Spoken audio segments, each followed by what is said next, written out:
nous les donnons parce que nous avons la vraie information. Mais par mensonge, regardez ce qu'ils disent. Le M23 dit, hein, le AFC M23 dit se retirer de certaines zones de la plaine de la Ruzizi par bonne foi. Kinshasa évoque une pression militaire et diplomatique, mais eux, ils parlent de la bonne foi. Voilà, c'est comme ça, je sais.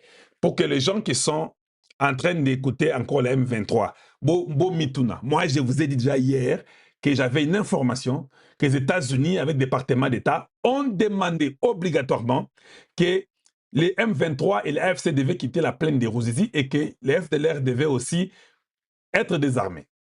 Mais eux viennent et ils vous disent que non, nous nous sommes retirés de certaines zones dans la plaine de la Ruzizi par bonne foi. Vous acceptez ça? Non, tu n'auras une question. Voilà, donc c'est ça le grand problème avec les gens qui n'aiment jamais dire la vérité. Allez, ici, je voulais d'abord vous montrer l'armée congolaise FARDC annonce son retour à Sangé. Sangé, c'est là-bas, vous pouvez voir vous-même. On parle de Nyakabere et Luberizi au sud Kivu. Suite au retrait progressif des combattants des FCM23, les premières unités des FARDC se sont installées à Maturoule, dans le territoire d'Ouvira, précise un communiqué. Donc voilà, donc je sais qu'ils devaient quitter là-bas. Ils peuvent tout vous dire, vous mentir pour vous encourager. Bitou Messie Sili, c'est comme ça jusqu'à ce qu'ils vont partir. Donc ils peuvent tout dire. Je comprends que c'est normal qu'ils disent cela. Mais cela va les amener à quitter le territoire. Ici, interesting, M23 now want to sell DRC critical minerals to Donald Trump. Donc, le M23 propose de vendre les minerais de Rubaya à Donald Trump. Notre première question. Vous avez dit que Tshisekedi vendait... Vous êtes des malades. Tshisekedi Tekisi Mboka, il est en train de vendre le Congo.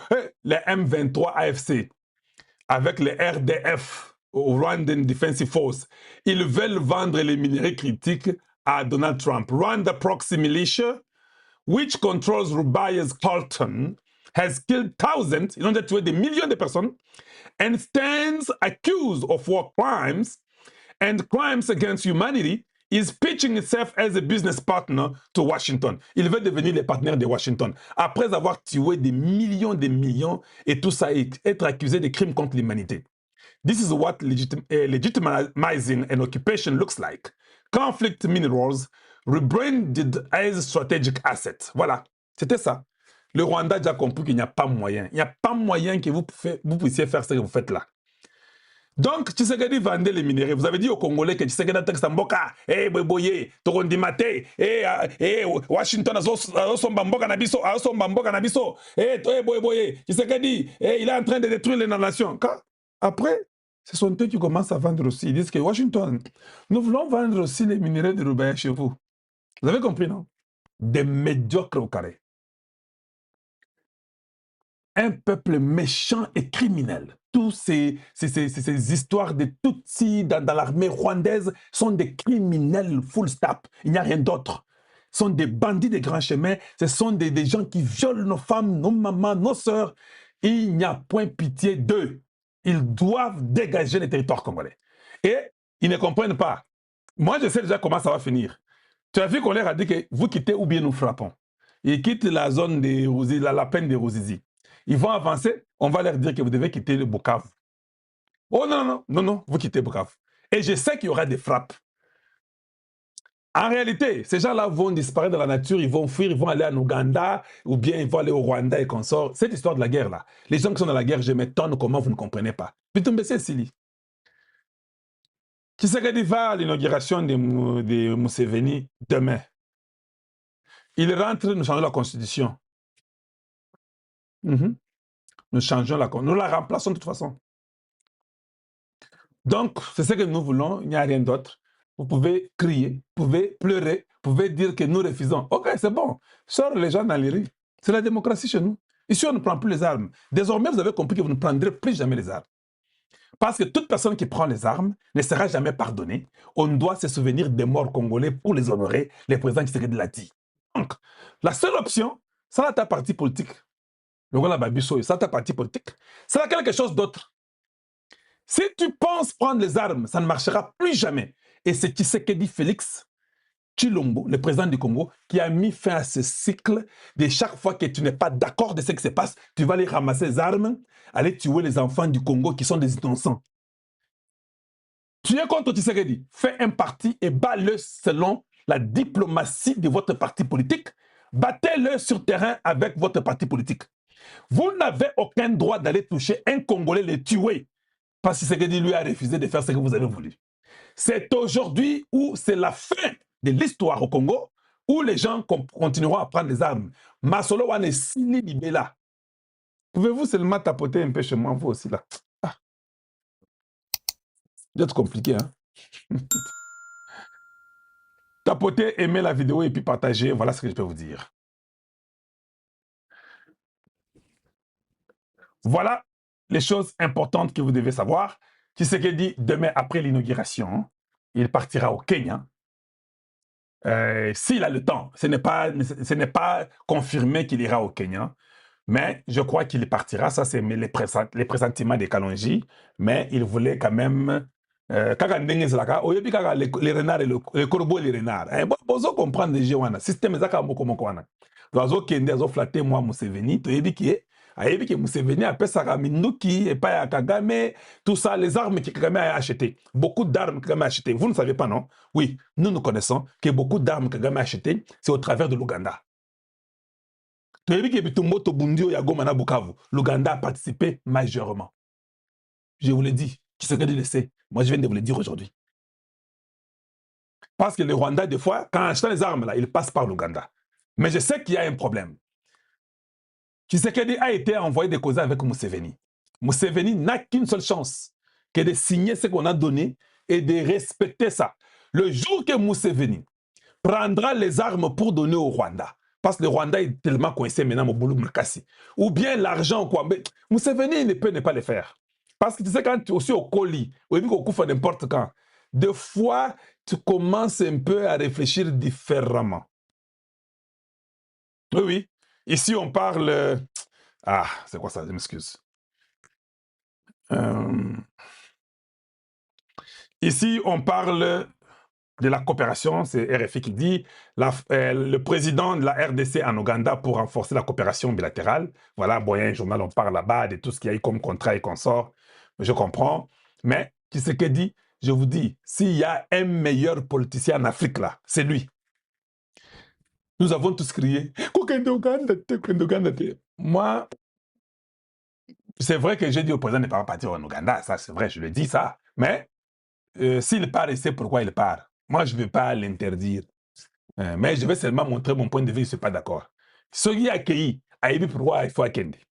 Mais il y a 140 millions d'âmes derrière lui, c'est ça. S'il lui croit que ça va, il peut toujours partir.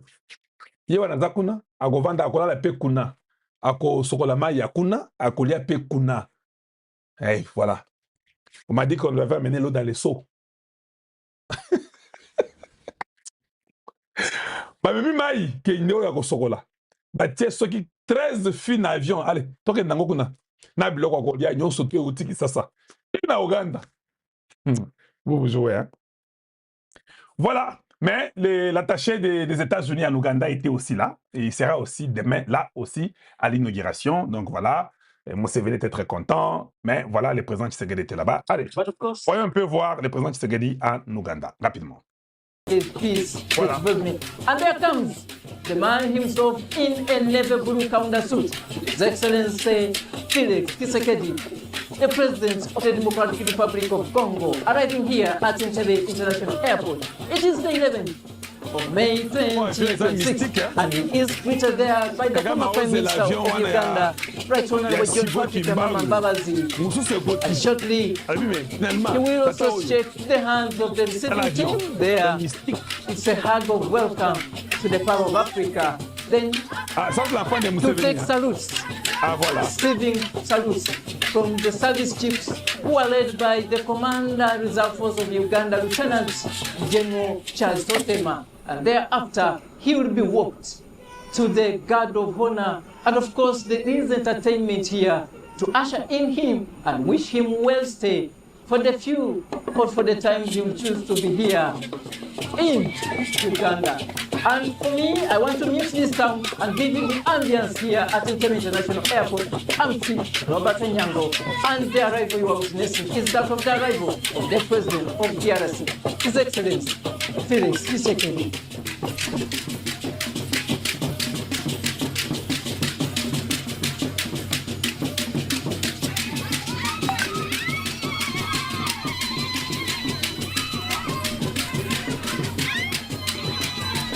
Donc j'espère que vous avez vu.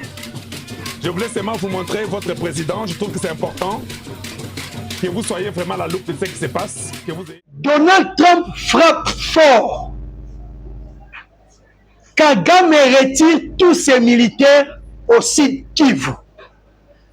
Museveni piégé par Fachi. Motenabino peuple congolais, bisika nyonso obozwami. Motenabino ba internautes obolandaka biso tango nyonso obomonaka biso koya liboso ya betando ikena bino kopesa bino ba actualité oza koleka précisément na kati ya République démocratique du Congo. Peuple congolais na kosenga na biso dès l'entame de votre émission, bon liker, bon commenter, bon partager, bon s'abonner massivement na ba chaîne nyonso owapi bomoni biso koya kopesa bino l'actualité ya mboka Congo parce que c'est très important. Ya koeba lo lenge nini mboka noza kotambola ba jeune politique ba jeune de l'air ekomi na esika nini pe victoire ya Congo ekomi na point nini. Bana mboka Congo na kanisi tokozwa mingi te tokota sikona o ezali profondeur ya masolo o tokosola ngai na bino tout au long ya notre émission. Peuple congolais n'a qu'à faire comprendre biso pourquoi Donald Trump a frappé fort.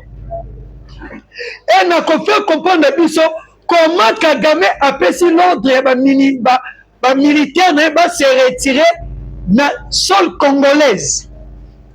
Pena réplique, oh le Kagame a sali et pas Donald Trump. Ni Kagame a lobby par rapport à la réponse. Oh oui, tu es pas secrétaire d'État, Marco Rubio. Tu comprends un peu l'isoloana. Et enfin, comment Museveni a été piégé par le président Félix Antoine Tshisekedi Tshilombo. Même solo yango tokobeta na bino. Ma piégé ndenge nini? Kuna ndebo na kotali sabino la diplomatie a Fachi ainsi que sa sagesse. Parce qu'il mérite d'être président dans ce pays. Peuple congolais, vous savez que les États-Unis d'Amérique ont pris une décision très très forte.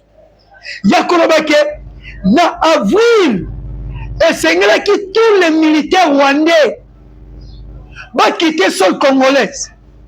Ainsi que Rwanda, M. Paul Kagame, a respecté les accords de paix signés entre Rwanda et RDC et les accords minéraux et sécurité signés entre Washington et la République démocratique du Congo. Peuple congolais, Rwanda a bafoué tous les accords qui ont été signés. Et sans oublier, ceux qui ont bafoué l'accord américain, il y aura des sanctions dures pour frapper yo. Peuple congolais. Pourquoi Donald Trump a frappé? Donald Trump a lobby boé, bande de congolais. Nous avions investi, on en a bien, pour investir 12 milliards de dollars pour sécuriser la République démocratique du Congo. Pour sécuriser la République démocratique du Congo.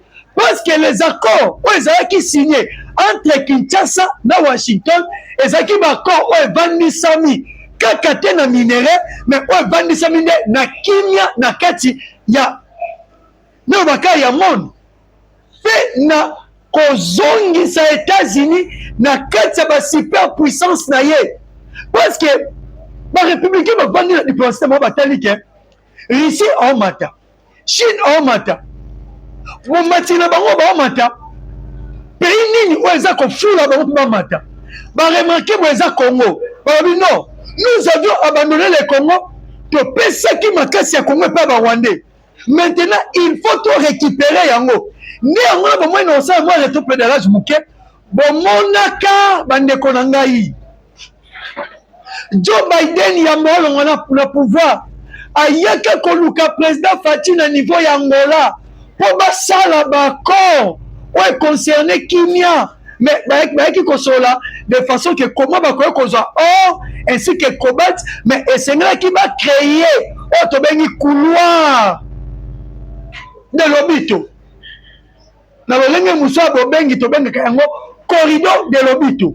Corridor de lobito ezalaki te kaka mpona Angola mpona Zambie te mais batelaki nde centre base eza nde la République démocratique du Congo tellement badémocrate balingaka biso te moyen baya direct ezalaki te yango moni balukaki moko kocontourne na nzela Angola comme ça babengi président Faci basoli na ye mais président Faci asengaka eloko moko peuple congolais soki bamémoire na biso eza mikuse te alobaka na bango nous avions accepté de vous donner tout mais en retour donner au peuple congolais le développement donner au peuple congolais la sécurité bomoni sika makambo eutaki yango sikoyo tangu Trump aye moyen azonga pe simeza te parce que moi déjà que un président démocrate de mon pays entamaki déjà processus o ezalaki ya koluka comment kozongisa États-Unis na ba force na yango nyonso siko pendant que Donald Trump asalisi baaccord amoni boye tente moko boye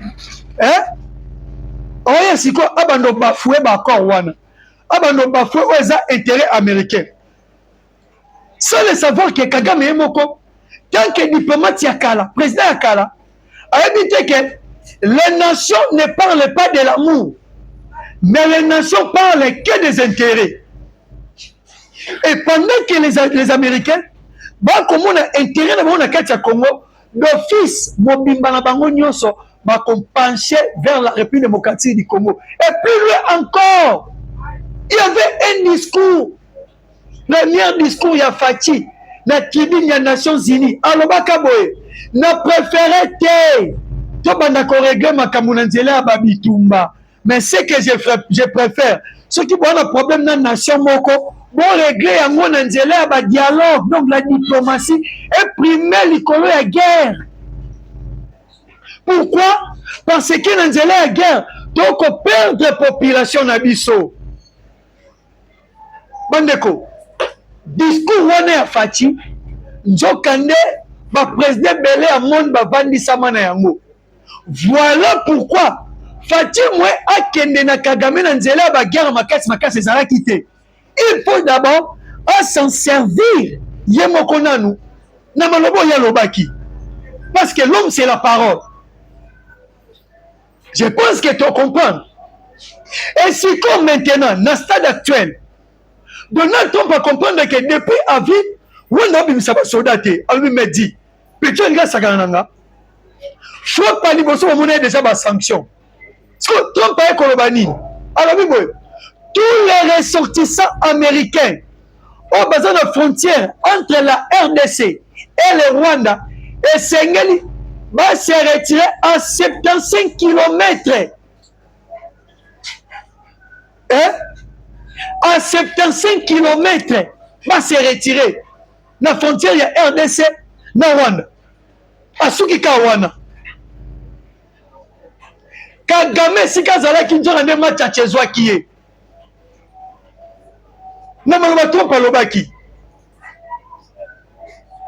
Kagame répliqué alobi bandeko na ngai ba américain loko basangani na Congo bakomo mona peuple rwandais lokola eloko te parce que bayebi ke guerre wana ezoya kochite vers Kigali.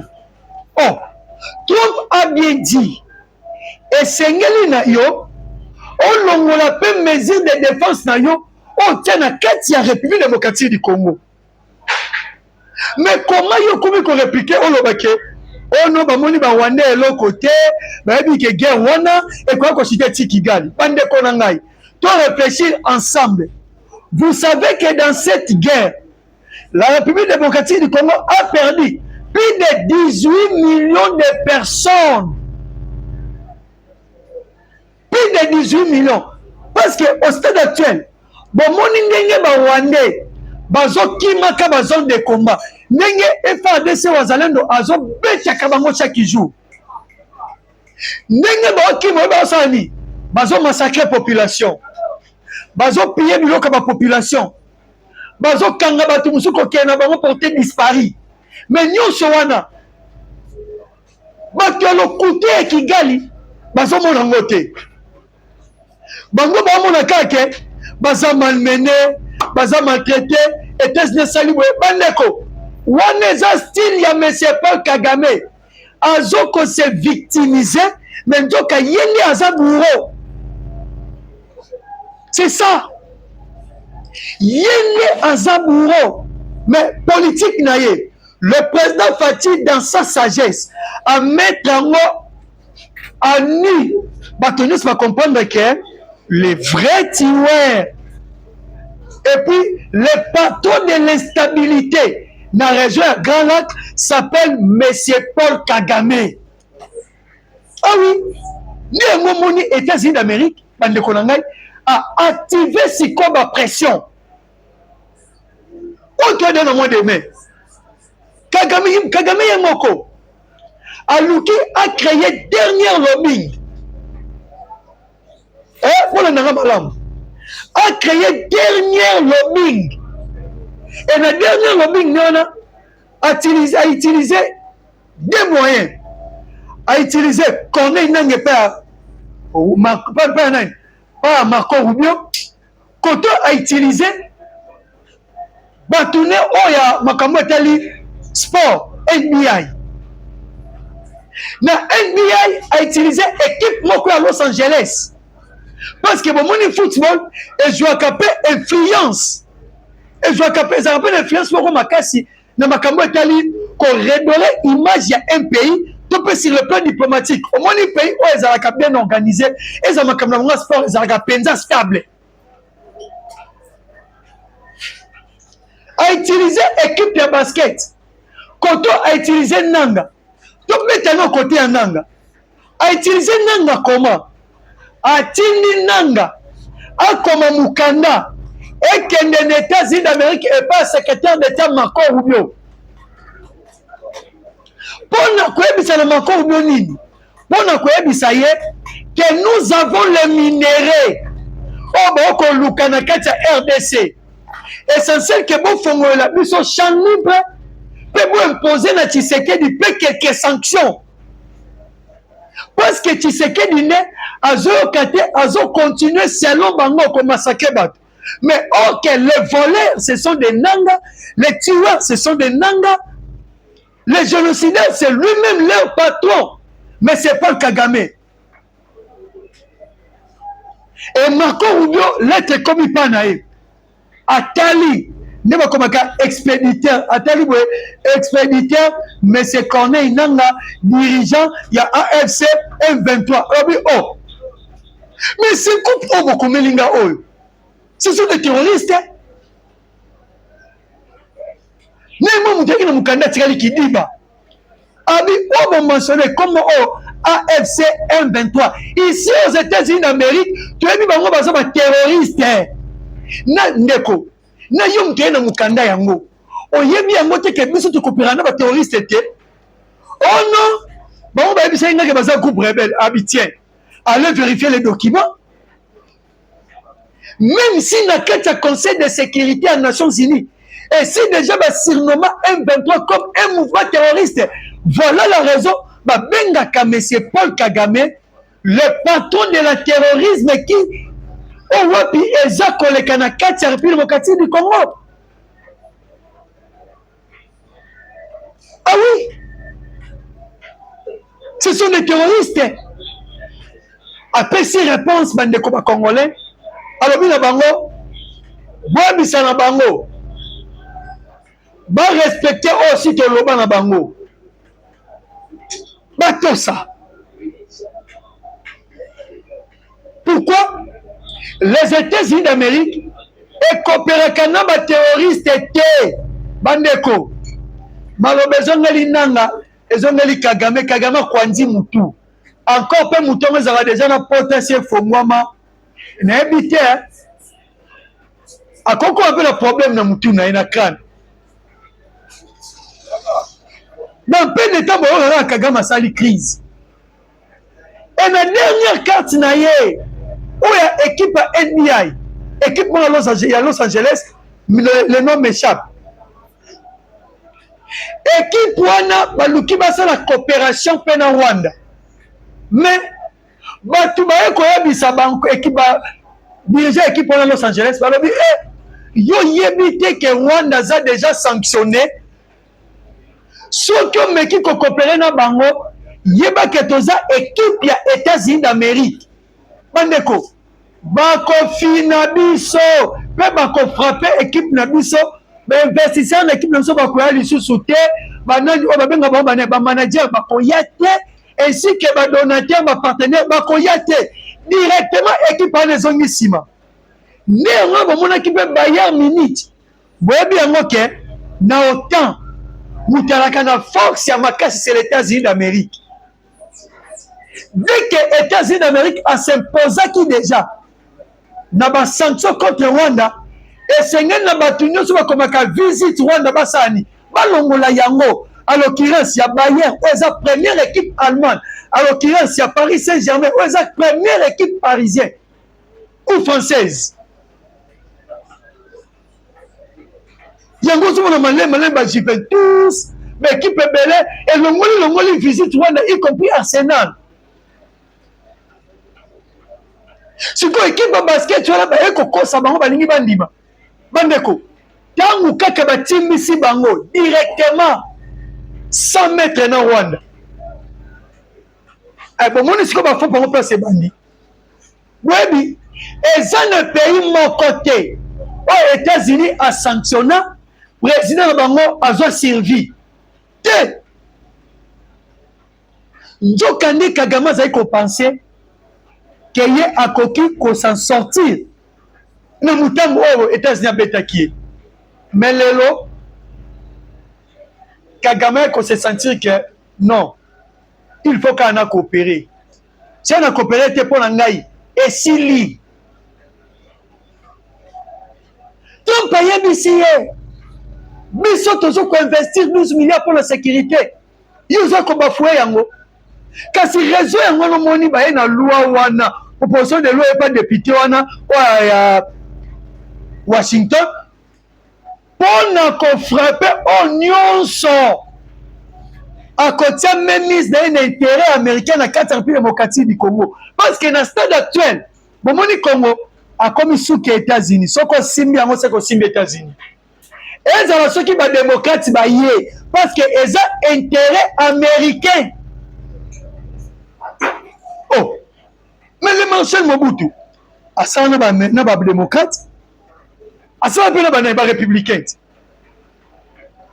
Yemoko, le président étranger tozalaki na Hippolyte Kanambe azala na ba républicain azala na ba démocrate mais essentiel que ba partenariat na bino ba signer na bango ezala toujours na droit chemin ata 150 ans ba otiko na pouvoir l'essentiel quand nzamba peso pe mamulai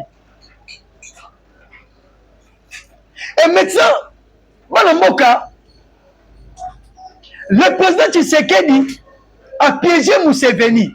Pe Museveni a quoi une piège na ye. Comment quoi une piège na ye? Bandeko. Omoni Congo. Bomoni Congo. Président Fachi azoya pour azongisa Congo na place azalaka wuta. Avant indépendance, peine indépendance. Mais ce que le président Fachi souci ezani amatisa yango likolo. Na obete no moli solo muke o monde to aboy na mondial auto okende Congo na 0.1 loko atira Mobutu wala bo simbango tokoki kolongola biso le premier tour mais na 0.1 t mais sera Mobutu bobi tu as combien de bi abino mo botanga esika boze na 0 point mais pas Fati aux 0.1 et on appelle 0 bité. wana esengeli toyeba. Mais ce que comment Fachi a dribblé Museveni, a piégé Museveni, a quoi il a piège? Ondeko. Et là ba âge mususu, ezala su ba âge ote ya okambamboka. Ezala su ba âge ote ya kokamba batu. Kimpaka pe obika ndi baloba so to ko to zonga pe mo ba bébé. Museveni tosali ba accord bilatéral, ba partenariat entre la République démocratique du Congo et la République ya Ouganda. Mais il y a un point moko très capital au-delà du développement. Il y a ceux qui va gagner. Point moko très capital. Oh, Fatia Betty. Bandeko. Bobi point mwezani. Point ya souveraineté. Bobi pourquoi Fati animi ba inclure souveraineté na kati. Likez, abonnez-vous et partagez, commentez. Bon likez, bon likez. Bon likez la formule la bino. Et si on a qui sagesse ya Fati et Bandi. C'est le plan diplomatique. Au-delà de tout, Fati Nenga Zawana, ouais, c'est Ngeli Boyeba. Azo kende ko récupérer, akende qui ko récupérer monopole ya grande puissance ya RDC na kati Afrique centrale ainsi qu'en Afrique de l'Est. Pourquoi? Tous les bases américaines zalaki na kati ya Uganda. Nyonso eya na Congo. Oyo zalaki na Kenya, eya na Congo. Oyo zalaki na Rwanda esi longwa eya déjà Congo. Yango na bomoni Africom aye. Blackwater aye. Bomoni Eric Prince na Afrique. Motengela na pays ni Eric Prince azaki na Afrique. Soki eza eoleka 4 te. Soki eza nalobi bien. Soki eza eoleka 4 te. Mais pourquoi baye na Congo? Est-ce que vous avez vu que Eric Prince est un ancien militaire, il y a Delta Force américain. Delta Force on va coopérer pas Maduro ba tombolie ba yenaye. Bon habité. Bino moko bo examiner te. Ba frappe misato esalamaki. Na Uvira na Kalundu. Na Rubaya. Ouais, bomaki Wilingoma. Ainsi que Wasami Skona Mushaki. Bon, mi tout n'a été si quand on a été to bêti ndengeni.